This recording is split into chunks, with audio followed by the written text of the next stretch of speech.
idea with this project is to basically get a team together where we explore the immersive web in its whole. So it's not just Frame. Frame is great, but it's our sort of starting point, launch pad, and we're hopefully going to use this as a base. But saying that,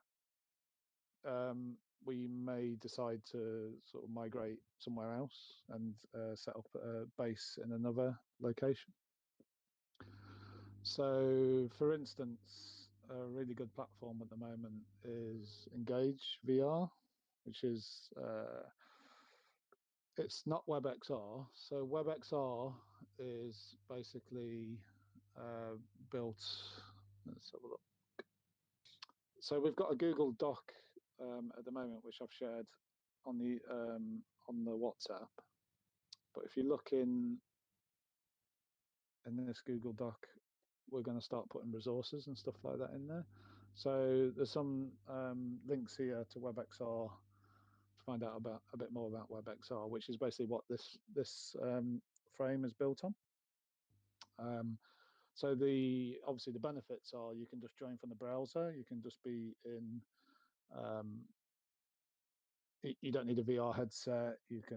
Don't need to download anything. You don't really need to log in at all and create an account. You can just join directly.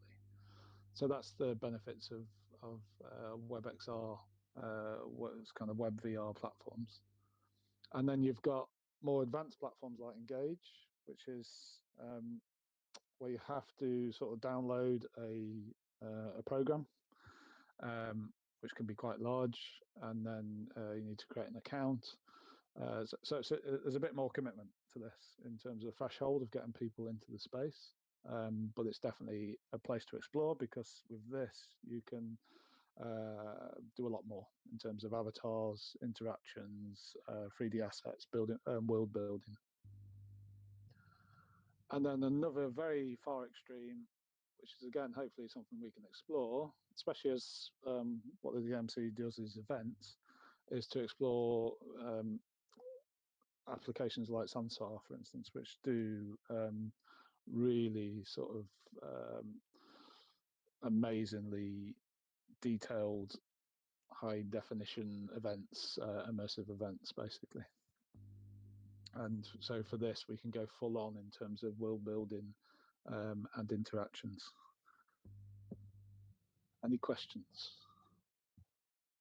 Yeah, I just wanted to know if you've tried the Engage free version, because I know they've got like a free version, but it says that it's like only basic things, and I was just curious, like how basic.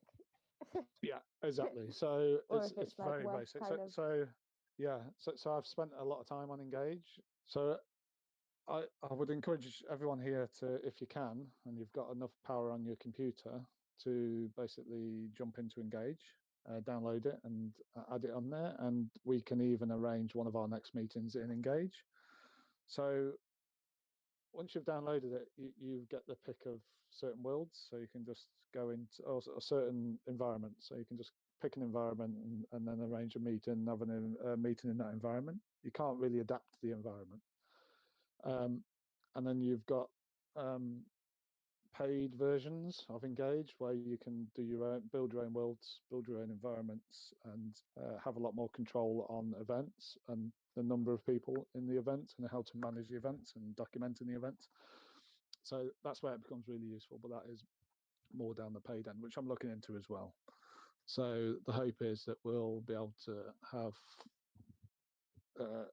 explore Engage to its full, especially in terms of if we're looking at developing an event. But like I say, once you start going into Engage, you kind of potentially limit the amount of people that can engage with what you want to do, because you're gonna lose a lot of people that haven't got the sort of powerful enough PC or enough room on their PC to download an application specifically, or people that will actually take the effort to download an application. So I think that's the difference. Does that make sense? Yep. Yeah, thank you. So the whole immersive web the direction of the immersive web is quickly sort of unfolding, and Oculus was bought by Facebook a few years ago, and it's taken quite a back seat in the whole Oculus thing.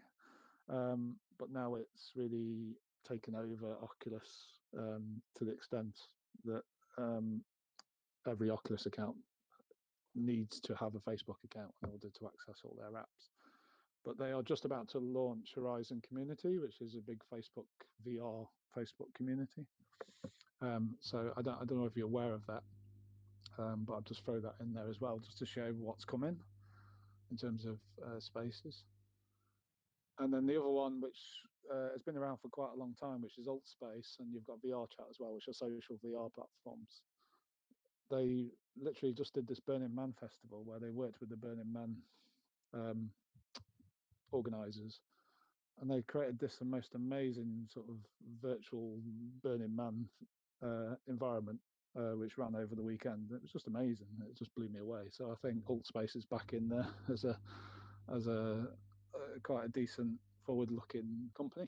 Do you need a Facebook account to sign up to AltspaceVR as well? No, AltspaceVR, you just sign up. You just create an AltspaceVR account. So maybe one thing I'll show you now, just quickly, the VR view of when you're in here. So I'm quickly going to jump into VR.